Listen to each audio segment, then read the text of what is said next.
কি এখানে প্রত্যেকটা ইন্ডিভিজুয়ালের নেতৃত্বে আছেন? প্রত্যেকটা ইন্ডিভিজুয়ালের বিহেভিয়ার কন্ট্রোলের আপনি আছেন?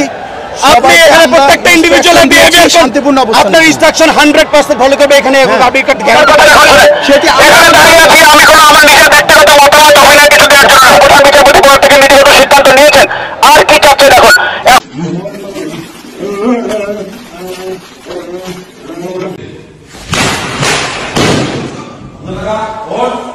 সেনাবাহিনীর এরকম রাগ আমি প্রথম দেখলাম। এর আগে আমি সেনাবাহিনী যে এত রাগ হতে পারে বা রাগ হয় আমি কখনো কিন্তু দেখি নাই ভাই। চলেন আপনাদেরকে স্ক্রিনের মাধ্যমে আগে পুরো ভিডিও ক্লিপে দেখাই যে এই সেনাবাহিনী কেন হঠাৎ করে এত রাগান্বিত হয়ে গেল। পুরো ভিডিওটি দেখেন তাহলে বুঝতে পারবেন। আপনি কি এখানে প্রত্যেকটা ইন্ডিভিজুয়ালের নেতৃত্বে আছেন? প্রত্যেকটা ইন্ডিভিজুয়ালের বিহেভিয়ার কন্ট্রোলের আপনি আছেন? আপনি এখানে প্রত্যেকটা ইন্ডিভিজুয়ালের বিহেভিয়ার শান্তিপূর্ণ অবস্থান, আপনার ইনস্ট্রাকশন 100% ফলো করবে। এখানে এখন আপনি সেটি এখানে দাঁড়িয়ে আছি আমি কোনো আমার নিজের ব্যক্তিগত মতামত অভিনয় কিছু দেওয়ার জন্য প্রধান বিচারপতি পদ থেকে নীতিগত সিদ্ধান্ত নিয়েছেন। আর কি চাচ্ছে দেখুন। এখন আমি এখান থেকে গিয়ে লিখিত নিয়ে আসবো। ওই কার্যালয়গুলোর মতো মনে করেন না। এখানে অনেক আপনার আমাদের অনেকের বছরের পর বছরের গুরুত্বপূর্ণ যেমন নথিপত্র কাগজপত্র আছে। এখানে কোনো ধরনের কিছু আমরা চাই না। আপনারা অনুগ্রহপূর্বক শান্তিপূর্ণভাবে এখন এই স্থানটা ত্যাগ করেন। অনেকে বলেছেন প্রধান বিচারপতি বাসভবনে যাবেন, উনি ওখানে নাই, আপনারা ওই জায়গায় যেন না। অনেকে বলছেন আপনারা প্রধান বিচারপতি বাসভবন ঘেরাও করবেন, এটা যেন না, ওখানে উনি নাই। আপনাদের কাছে অনুরোধ করছি আপনারা এই কমপ্লেক্সটা আস্তে আস্তে যারা আছে অনেকে আরো আস্তে আস্তে দরকার নাই। আপনারা যেটা বলে বলে চিৎকার করছিলেন সেই ঘোষণা টিভিতে যাচ্ছে, টিভি স্ক্রলে যাচ্ছে। বাবা মাননীয় প্রধান বিচারপতি পদত্যাগের নীতিগত সিদ্ধান্ত নিয়েছেন। আপনারা অনুগ্রহপূর্বক এই কমপ্লেক্সটা এখন একটু ছেড়ে দেন।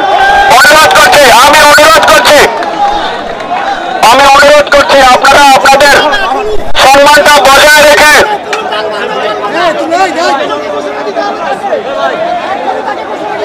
আপনি চিৎকার করছেন ভিতর থেকে ঘোষণা দিতে হবে। তিনি ঘোষণা দিয়েছেন, টিভির স্টলে যাচ্ছে। এই যে হয়তো আপনারা হচ্ছে গিয়ে কালক্ষেপণ করে এখানে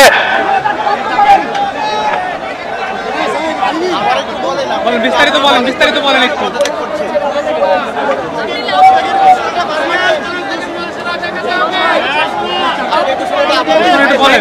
আপনারা একটু যদি শান্তিপূর্ণ ভাবে আপনারা অতি দ্রুত, আমরা সাধারণ এই বৈষম্য বিরোধী ছাত্র আন্দোলনের পক্ষ থেকে দাবি করছি যে অতি দ্রুত লিখিত আকারে নোটিশ আকারে অফিসিয়ালি আমাদেরকে একটা ডিক্লেয়ার করেন।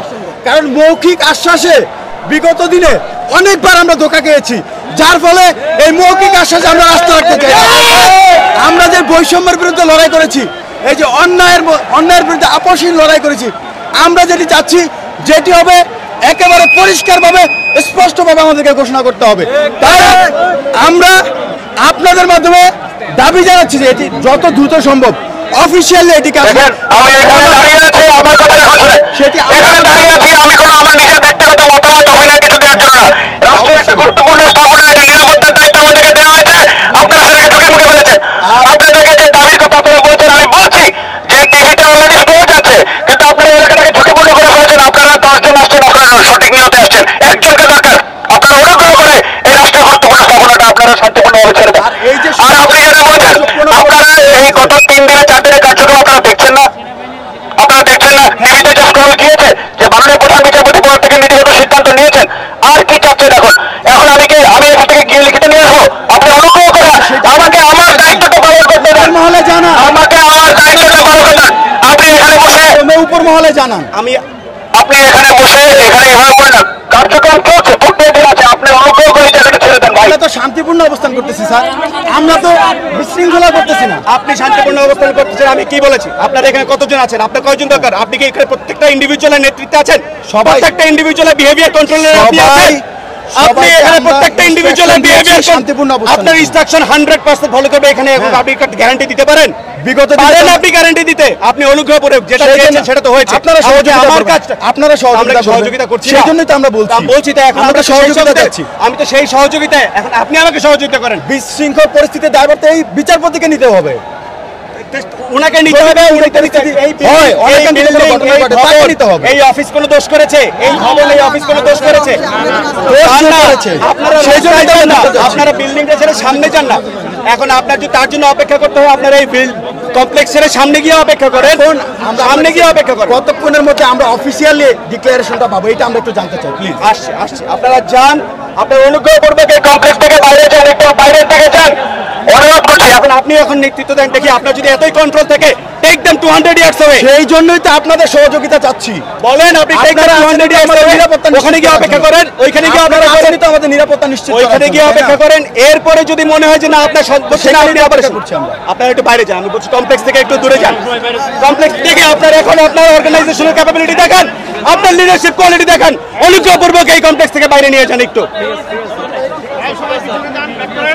আমি যদি ভুল হয়ে থাকে আমাকে বলবেন, আমি যদি ভুল হয়ে থাকে আমাকে বলবেন, বলেন। আমার দায়িত্ব এই কমপ্লেক্সের নিরাপত্তা নিশ্চিত করা। অনুগ্রহপূর্বক আপনারা এই কমপ্লেক্স থেকে দূরে যান, অনুগ্রহপূর্বক এই কমপ্লেক্স ছেড়ে যান, এই কমপ্লেক্স থেকে নিরাপদ দূরত্বে যান। আমি অনুরোধ করছি আমাকে আমার দায়িত্বটা পালন করতে দেন। অনুগ্রহপূর্বক এই কমপ্লেক্স থেকে দূরে চলে যান, অনুগ্রহপূর্বক একটু নিরাপদ দূরত্বে থাকেন, যাতে আপনাদের মধ্যে থেকে কেউ যদি দুষ্কৃতি করতে চায় না পারে, আপনাদের মধ্যে থেকে যদি কেউ কোনোভাবে কোনো দুর্ঘটনা ঘটাতে না পারে। এটা ক্যান্সেল করেছেন, এটা হয়নি, এটা পোস্টপোন হয়েছে। যখন আমরা সাথে সাথে ইয়ে করতে নেমে আসছি, এখন শুনেন, আমি আপনার কথা শুনেছি। না, তার আগে একটা কথা বলে নিই, আমার কাছে কোনো ব্যক্তিগত অপিনিয়ন কোনো কিছু চেয়ে লাভ নেই। I am not here to give any opinion, give any remark, I am just here to secure the premises. আমি শুধু নিরাপত্তা নিশ্চিত করতে আসছি। আমাকে আপনি বাকি যাই বলেন, কোনো কিছুতে আমার মতামত, আমার সিদ্ধান্ত, আমার অপিনিয়ন কিছু নাই। আপনি আমাকে 10 মিনিট সময় দেন, আমি জুডিশিয়ারি লয়ার অ্যাডভাইজারের সাথে কথা বলে আপনাদেরকে আমি সিদ্ধান্ত জানাচ্ছি। ঠিক আছে, বুঝতে পেরেছেন? ইট ইজ জাস্ট টু ভাই আপনার আমার আপনি জিজ্ঞেস করেন এখানে 3000 লোক থেকে তাদের মিনিমাম 6000 পরিবারের সদস্যদের মামলা মোকদ্দমার কাগজ এখানে আছে। আমি লয়ার অ্যাডভাইজারের সাথে কথা বলে আমি আপনি হচ্ছে এইটাকে এই প্রেমিসটা সিকিউর করার জন্য আর এখান থেকে যদি এবং এখান থেকে যদি এখন গভর্নমেন্ট আমাদের সভাপতি আমাদের ছাত্র সেটা বলছি যে আমি আপনাকে সেটা বলছি যে আমরা যেটা দেখেছি, আমরা 5 তারিখে যে জিনিস দেখেছি সেই জিনিস ভাই এখানে করা যাবে না, এখানে করা যাবে না, কোথাও করা যাবে না। 5 তারিখ সেটা ঠিক হয় না, এটা তো বুঝতেই পারছেন, এটা ঠিক হয় না, এটাও এগুলো আমাদেরই। পরে আপনার আমার ভাই এটা তো আপনার আমার সম্পদ। জি জি সেটাই বলতেছি, এটা বলছি। 10 মিনিট সময় দেন, আমি একটু আর এখান থেকে আরেকটা জিনিস আপনাকে যেহেতু আপনি যেহেতু সমন্বয় হিসেবে বলে দিচ্ছি, ঠিক আছে? বলছি তো অনেকে বলছে যে প্রধান বিচারপতি বাসভবনে যাবেন, তিনি বাসভবনে নাই। এইটাও বলি যে এটাও দুঃখজনক যে ওই বাসভবনটাতে থাকার মতো উপযুক্ততা নাই, ওখানকার একটা লাইট ফ্যান পর্যন্ত নাই, ভেঙে চুরে টুকরা টুকরা করে ওখান থেকে নিয়ে গেছে। ওনারা এত বেশি মানুষের কাছে এটা আবার এই অপিনিয়ন আমার না, এইটা আমার সাথে আলোচনা করে লাভ নেই, এইটা আমার সিদ্ধান্ত, আমার কোনো অপিনিয়ন নাই এখানে। যেটা বলেছেন আমি 10 মিনিটের মধ্যে আপনাকে কথা বলে না, আমাকে আর কিছু বলতে হবে না, 10 মিনিটের মধ্যে কথা বলে আপনি অবশ্যই এটা আমি যা বলেছি কোনো ভুল কিছু বলি নাই, আমি যে কথাগুলো বলেছি এগুলো অবশ্যই আপনি যদি এটা বিচার বিবেচনা দিয়ে চিন্তা করেন এটা একটা যুক্তিযুক্ত, আমি আপনার কনসার্নের সাথে একমত, আমরা ইয়া নিচ্ছি, আমি এটা একটা যুক্তিযুক্ত কথাই বলেছি। মাই আর্নেস্ট রিকোয়েস্ট, কাইন্ডলি এই প্রেমিসটা ছেড়ে দেন, ডিসিশন নিচ্ছি, একটা এই প্রেমিসটা সিকিউরড ওয়েতে, এইটুকু আপনারা এইটা আপনারা একটু সিকিউরড ওয়েতে নিয়ে যান প্লিজ, অনুরোধ করছি। আমি ইয়ার লয়ার অ্যাডভাইজারের সাথে কথা বলে আমি তাড়াতাড়ি এই প্রেমিসটাকে আমার সিকিউর করাটা খুব গুরুত্বপূর্ণ। আমি আপনার কাছে রিকোয়েস্ট করছি, সিদ্ধান্ত জানি ওনার পদত্যাগের সিদ্ধান্ত এটা আসছে, আমি নিজে টিভিতে দেখছি, you can go home and watch it on TV. দেখেন না, আপনারা নিউজে দেখেন তারা নীতিগত সিদ্ধান্ত নিয়েছে এবং সন্ধ্যায় আনুষ্ঠানিকতা। Please please please please please Sorry, BBC, we just want to ask you a couple of questions about the situation here. For me, I am not entitled to any opinion. I'm just here to secure the premise. Please, let me. Please. I think we should stick around. Drama. There's drama here. দেখছেন সেনাবাহিনীর কর্মকর্তারা কিন্তু কথা বলছেন এবং তারা কথা বলে শিক্ষার্থীদের শান্ত রাখার চেষ্টা করছেন। আপনারা দেশ বিদেশ থেকে যারা দেখছেন এই মুহূর্তে সবাই লাইভটি শেয়ার করবেন, সাথে থাকবেন।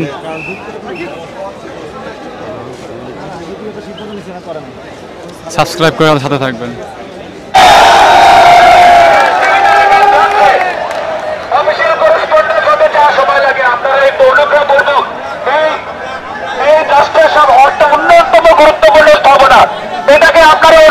ভিডিও ক্লিপটি দেখলেন এবং এই যে দেখেন সেনাবাহিনী কিন্তু সাধারণ এমনিতে কিন্তু রাগ হয় না।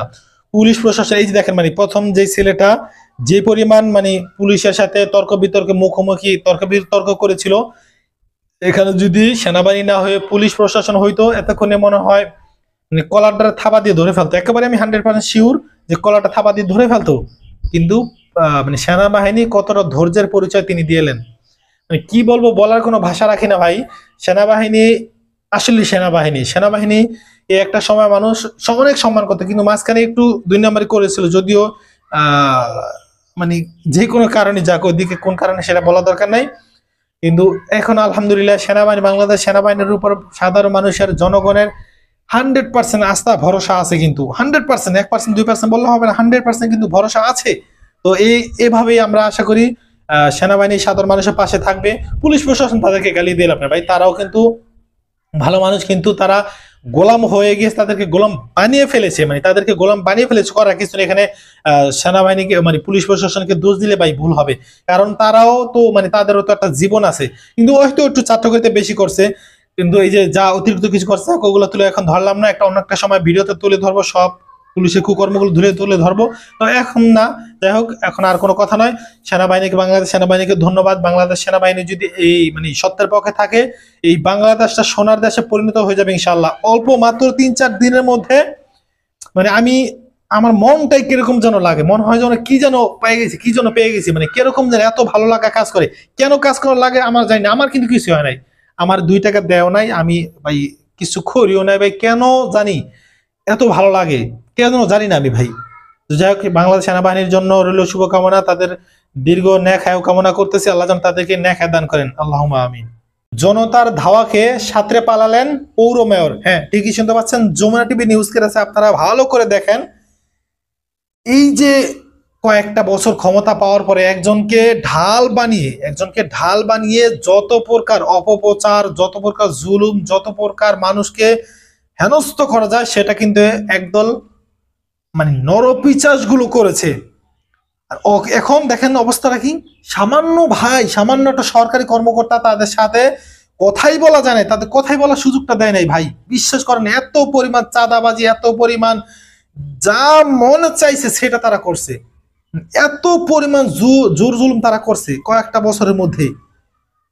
আর এখন মানে জাঙ্গিয়া লগে থাকে না, চিন্তা করতে পারেন কি দৌড়, সাতরায় যায়, ওখানে পলায় থাকে, বাথরুমের মধ্যে পলায় থাকে। কে এখন তোমাদের সেই ক্ষমতা কই? ক্ষমতা চিরস্থায়ী না, আল্লাহ তাআলা বলে ক্ষমতা চিরস্থায়ী না, সব ক্ষমতার মালিক আমি আল্লাহ। তো যাই হোক, একের পরে কয়েকটা ধরা খাইছে, পলককে ধরা খাইছে, হাসানুল হক কি জানে, আর এমন হাসান মাহমুদ ধরা খাইছে, এরপরে টাকলার ধরা খাইছে, এরপরে ডিবি প্রধান 2 ইঞ্চি হেটাও ধরা খাইছে, জনতারাতে কঠিন বানানি খাইছে, সেটাও খাইছে। তো আমরা এরকম ভাবে যারা বাংলাদেশ এখনো আছে, দুর্নীতি করছে, মানুষের সাথে খারাপ ব্যবহার করছে, খালি কথা, আওয়ামী লীগের লোকে আকাম করছে, দোষ কাদের? অমুক দল করছে, খালি ঘুরে ঘুরে অমুক দলই সব করছে, আর অগদলের সব ফেরেস্তা গুলো এখন দেখ, তারা ফেরেস্তা দেশে আজকে যদি ভালো কাজ করতে, তারা মানুষ অন্য দলের লোকগুলোর সাথে ভালো ব্যবহার করতে আসে, তারা দেশের মানুষ দেশ থাকতে পারবে। আর এবারে এর সাথে কি মানুষ পতন করে নাই? এর সাথে পতন হয় নাই, এই ছাত্ররাই তো পতন করছে। সে তো বাইরে যায় নাই, তারা তো মানুষ ওইরকম ভাবে ধোলাই দেয় নাই, সে তো ঠিকই দেশে ছিল। আর অথচ দেখেন, আর এই যে উনি তো কি সুন্দর পিছদা, গণভবনের পিছদা পালায় বলে কেমনে যে সব নেতা কর্মীদের বিপদে ফালাই থেকে গেল গা, ওই লাভ হলো কি? অন্য দল রেট টেস্টে মানে যেদিন চলে যাবো ওই দিনকেও অমুকের দোষ। তো যাক, আর কোনো কথা না, ভিডিওটি সর্বোচ্চ শেয়ার করে দেবেন, এই অনুরোধটুকু আপনাদের কাছে করতেছি। আল্লাহ হাফেজ।